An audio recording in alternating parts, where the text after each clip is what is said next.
ವಿಶ್ವಭಾರತಿ ಚಾನೆಲ್ನ ಎಲ್ಲ ವೀಕ್ಷಕರಿಗೆ ಸಬ್ಸ್ಕ್ರೈಬರ್ಸ್ಗೆ ನಮಸ್ಕಾರ. ಬೆಂಗಳೂರು ಗ್ರಾಮಾಂತರ ಜಿಲ್ಲೆ ದೇವನಹಳ್ಳಿ ಭಾಗಕ್ಕೆ ಯಾವಾಗ ಇಂಟರ್ನ್ಯಾಷನಲ್ ಏರ್ಪೋರ್ಟ್ ಬಂದ ದಿನದಿಂದ ಈ ಭಾಗ ಸುತ್ತಮುತ್ತ 16 ಕಿಲೋಮೀಟರ್ ವ್ಯಾಪ್ತಿ ಪ್ರದೇಶದ ಜಮೀನಿಗೆ ಚಿನ್ನದ ಬೆಲೆ ಬಂದಿದೆ.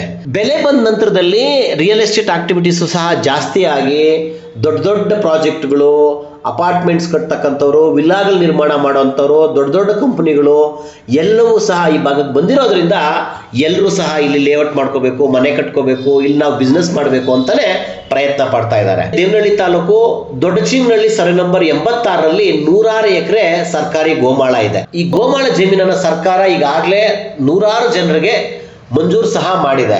ಮಂಜೂರಾಗಿರ್ತಕ್ಕಂಥ ದೊಡ್ಡಚೀಮನಹಳ್ಳಿ ಸರ್ವೆ ನಂಬರ್ 86ಕ್ಕೆ ಸೇರಿದ 3 ಎಕರೆ 30 ಗುಂಟೆ ಜಾಗ ಈಗ ಸಮಸ್ಯೆಯ ಮೂಲವಾಗಿದೆ. ಕಾರಣ 1973ರಲ್ಲಿ ಸರ್ಕಾರ ವಿಜಯರಾಘವಲು ಎಂಬುವರಿಗೆ 1 ಎಕರೆ 1 ಗುಂಟೆಯನ್ನ, ಹಾಗೇನೆ ನರಸಿಂಹಯ್ಯ ಎಂಬುವರಿಗೆ 2 ಎಕರೆ 20 ಗುಂಟೆ ಜಾಗನ ಮಂಜೂರು ಮಾಡುತ್ತೆ.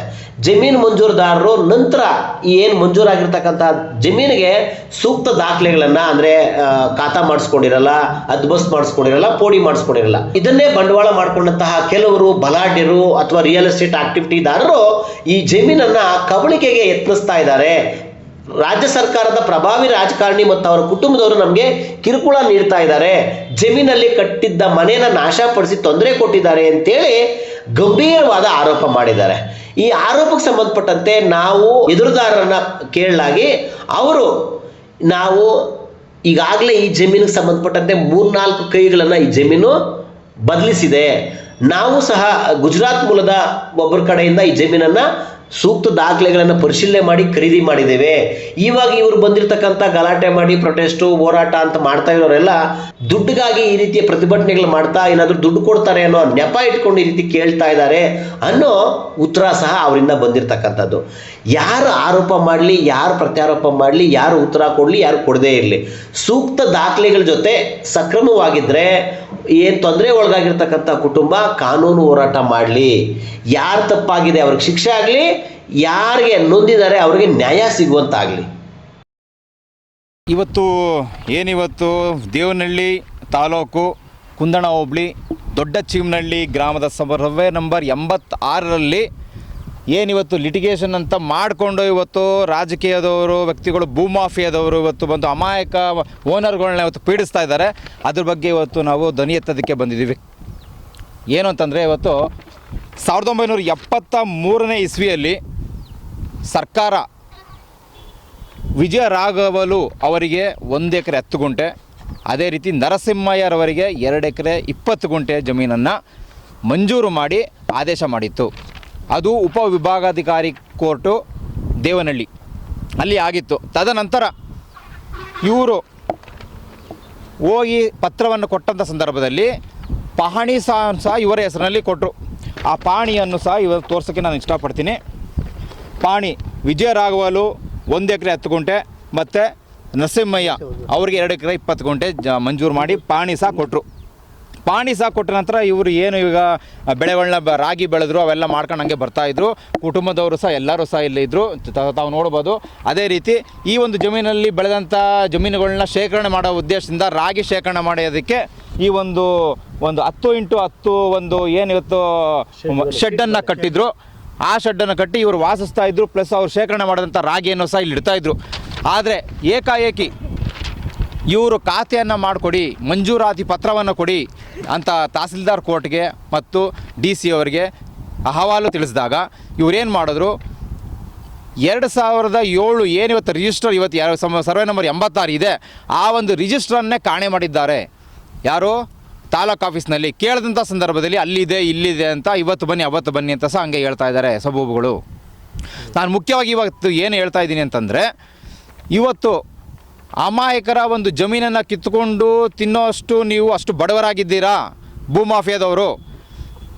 ತಾಲೂಕು ಆಫೀಸ್ನವರು ನಿಮಗೆ ಸರ್ಕಾರದ ಹುದ್ದೆ ಕೊಟ್ಟಿರುವಂಥದ್ದು, ಸರ್ಕಾರಿ ಕೆಲಸಗಳನ್ನ ಮಾಡಿ ಯಾರಿಗೆ ಜಮೀನುಗಳಿಲ್ಲ ಅವ್ರಿಗೆ ಕರೆಕ್ಟಾಗಿ ಕೊಡಿ ಅಂತ ಹೇಳಿರೋದು. ನೀವು ಸರ್ಕಾರಿ ಹುದ್ದೆಯಲ್ಲಿ ಇದ್ಕೊಂಡು ಭೂಮಾಫಿಯಾದವರಿಗೆ ಬ್ರೋಕರ್ ಕೆಲಸಗಳನ್ನ ಮಾಡಿ ಅಂತ ಯಾರು ಹೇಳಿಲ್ಲ. ರಾಜ್ಯ ಸರ್ಕಾರದ ಮೊದಲು ತಿಳಿಸ್ಬೇಕು, ರೆವಿನ್ಯೂ ಡಿಪಾರ್ಟ್ಮೆಂಟ್ ಅನ್ನೋ ಇರೋದು ಜಮೀನನ್ನು ಕಾಪಾಡೋ ಉದ್ದೇಶದಿಂದ. ಆ ಜಮೀನು ಕಾಪಾಡೋ ಉದ್ದೇಶನ ಬಿಟ್ಟು ಇವರು ಏನು ಮಾಡ್ತಾ ಇದ್ದಾರೆ ಅಂತಂದರೆ, ಭೂ ಮಾಫಿಯಾದವರಿಗೆ ಲ್ಯಾಂಡ್ ಡೀಲರ್ಸ್ಗಳಿಗೆ ಜಮೀನು ಅಲ್ಲಿದೆ, ಗೌರ್ಮೆಂಟ್ ಜಮೀನು ಇಲ್ಲಿದೆ, ಅವ್ರು ಇಲ್ಲಿ ಅಲಾಟ್ ಆಗಿದೆ, ಇವರ ಹೆಸರನ್ನ ಬದಲಾಯಿಸಿ ನಾನು ನಿಮಗೆ ಮಾಡಿಕೊಡ್ತೀನಿ, ಈ ಥರ ಎಲ್ಲ ಮಾಡಿ ತುಂಬ ಮೋಸವನ್ನು ಮಾಡ್ತಾ ಇದ್ದಾರೆ, ಬ್ರೋಕರ್ ಕೆಲಸಗಳನ್ನ ಮಾಡ್ತಾ ಇದ್ದಾರೆ ಅಂತ ಈ ಮೂಲಕ ನಾನು ನೇರವಾಗಿ ಹೇಳೋಕ್ಕೆ ಇಷ್ಟಪಡ್ತಾ ಇದ್ದೀನಿ. 98ರಲ್ಲಿ ಕನ್ಫರ್ಮೇಷನ್ ಆರ್ಡರ್ ಆಯಿತು. ಅವೆಲ್ಲ ಆದಮೇಲೆ ನಾವು ಬಂದು ಜಮೀನಿಗೆ ರಾಗಿ ಎಲ್ಲ ಹಾಕಿಸ್ತೀವಿ. ಹಾಕಿ ಎಲ್ಲ ರೂಮೆಲ್ಲ ಕಟ್ಟಿದ್ವಿ. ರೂಮು ಬಂದು ಹೊಡೆದಾಕ್ಬಿಟ್ರು ಎಲ್ಲ. ರಾತ್ರಿ ಆನಂದ ತೀರ್ಥ ಅಂತ ಹೇಳ್ತಾರೆ ಹೆಸರು. ಅವರಿನ್ನ ನಮ್ಗೆ ಕಾಂಟ್ಯಾಕ್ಟ್ ಇಲ್ಲ. ಒಂದು 34 ಜನ ಬಂದ್ಬಿಟ್ರು ಎಲ್ಲ ಸುಮಾರು. ಒಂದು ಹುಲ್ಲಿತ್ತು, ಹುಲ್ಲೆಲ್ಲ ಎತ್ಕೊಂಡು ಹೋಗ್ಬಿಟ್ರು ಗಾಡಿ ತರಿಸ್ಕೊಂಡು. ಆಮೇಲೆ ಇದು ರಾಗಿ ಎಲ್ಲ ಇತ್ತು ರೂಮಲ್ಲಿ, ಅದು ಎತ್ಕೊಂಡು ಹೋಗ್ಬಿಟ್ರು. ಆಮೇಲೆ ನಾವು ಪೊಲೀಸ್ ಸ್ಟೇಷನ್ ಅವರೇ ಕರ್ಕೊಂಡ್ಬಿಟ್ರು, ಪೊಲೀಸವ್ರನ್ನ ಕರ್ಕೊಬಂದು ಮಾಡಿಸಿದ್ದಾರೆ 4 ಗಂಟೆ. ಆಮೇಲೆ ನಾವು ಆಮೇಲೆ ನಾವು ಇನ್ನು ಮೂವ್ ಆಗೋಕ್ಕಾಗಿಲ್ಲ, ಯಾರೂ ನಮ್ಗೆ ಸಪೋರ್ಟ್ ಇಲ್ದಂಗಾಗಿ ಸ್ವಲ್ಪ ದಿನ. ಅಲ್ಲ ಸರ್, ಈಗ ನೀವು ಮನೆ ಕಟ್ಕೊಂಡು ಕರೆಂಟ್ ಕನೆಕ್ಷನ್ ಬೋರು ಎಲ್ಲ ಇತ್ತಲ್ಲ, ನೀವು ಪೊಲೀಸ್ ಸ್ಟೇಷನ್ ಕಂಪ್ಲೇಂಟ್ ನೀವು ಕೊಟ್ಟು ಕೋರ್ಟಲ್ಲಿ ಯಾಕೆ ಕೇಸ್ ಹಾಕಲಿಲ್ಲ? ಕೋರ್ಟ್ಗೆ ಹೋಗಿಲ್ಲ ಸರ್. ನಾವು ಪ್ರಾಣ ಭಯ ಇಟ್ಟರು.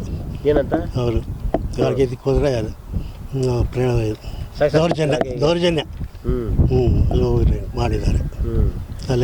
ಇವತ್ತು ನಾನು ಬಂದು ಓಡಿಸ್ಬಿಟ್ಟು ನಿಮ್ಮನ್ನ ಇಲ್ಲಿಂದ ಓಡ್ಬಿಡ್ತೀರಾ ನೀವು? ಇಲ್ಲ, ಓಡಲ್ಲ. ಸ್ವಲ್ಪ ಶಕ್ತಿ ಹಿಂದೆ ಸಪೋರ್ಟ್ ಇರಬೇಕು ಸರ್. ಏನು ಗೊತ್ತಾ ಸರ್, ನಿಮಗೆ ಅವ್ರು ಬೆದರಿಕೆ ಹಾಕಿದ್ರು, ತೊಂದರೆ ಕೊಟ್ಟರು, ಯಾಕೆ ಕಾನೂನು ಹೋರಾಟಕ್ಕೆ ಮುಂದಾಗಲಿಲ್ಲ? ಇದಕ್ಕೆ ಹಾಕಿದ್ವಿ ನಾವು. ಇನ್ನೇನು ಮಾಡೋದು ಸರ್, ಭಯ ಆಗಿ ನಾವು ಮುಂದುವರಿಲಿಲ್ಲ ಅಷ್ಟೇ. ನಿಮ್ಮ ಹೆಸರು? ವಿಜಯ ರಾಘವಲು. ನಾನು ಬಾಯ್ಸಿ ಶ್ರೇಷ್ಠ ಮನೆಗೆ ಹೋಗಿದ್ದೆ. ಅವ್ರೇನು ಕೇಳಿದ್ರು, ಪಾಣಿ ಇದೆಯಾ ಅಂದರು. ಪಾಣಿ ಇದೆ ಸರ್, ತಂದು ತೋರಿಸ್ತೀನಿ ಅಂದೆ.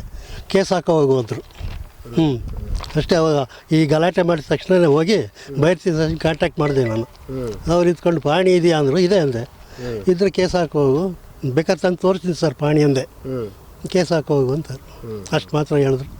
ನಾವು ವಿಜಯ ರಾಘುಲ್ ಅವರ ಸೊಸೆ. ನಾವು 50 ವರ್ಷದಿಂದ ಅವ್ರು ಓಡಾಡ್ತಾ ಇದ್ದಾರೆ ತುಂಬಾ ಪಾಪ. ನಮ್ಮ 30 ವರ್ಷದಿಂದನೂ ಇಲ್ಲಿ ಉಳುಮೆ ಎಲ್ಲ ಮಾಡ್ತಾಯಿದ್ವಿ. ಬಟ್ ನಮಗೆ ಏನಂದರೆ ಮೊನ್ನೆ ಎಲ್ಲ ರಾಗಿ ಎಲ್ಲ ಹಾಕಿದ್ವಿ. ಮೊನ್ನೆ ರೀಸೆಂಟಾಗಿ ಇಲ್ಲಿ ರಾಗಿ ಎಲ್ಲ ಮಾಡಿ ಬೆಳೆ ಎಲ್ಲ ಬೆಳೆದಿದ್ದೀವಿ. ಅದು ನಾವೊಂದು ಅದನ್ನು ವ್ಯವಸ್ಥೆ ಇಡೋದಕ್ಕೋಸ್ಕರ ಮಳೆಗಾಲ ಬರುತ್ತಲ್ಲ ಅಂಥೇಳಿ ಒಂದು ರೂಮ್ನೆಲ್ಲ ಕಟ್ಟಿದ್ವಿ.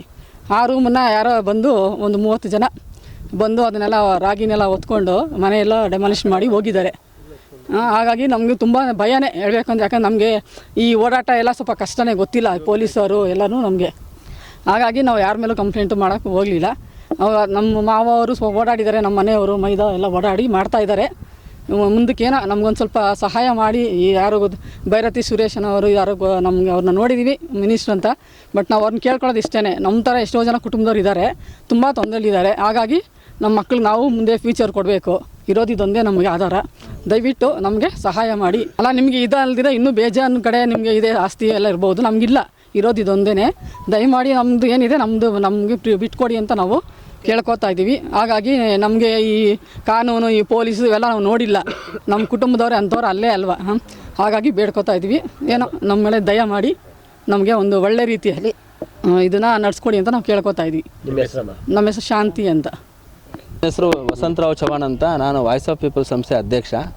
ನಮಗೆ ನಮ್ಮ ಖಜಾಂಚಿಯವರು ಮಧುಸೂದನ್ ಅವರು ಅವ್ರ ಕುಟುಂಬದ ಈ ಥರ ಸಮಸ್ಯೆ ಆಗಿದೆ ಅಂತ ಹೇಳಿದಾಗ ತುಂಬ ಬೇಜಾರಾಯಿತು.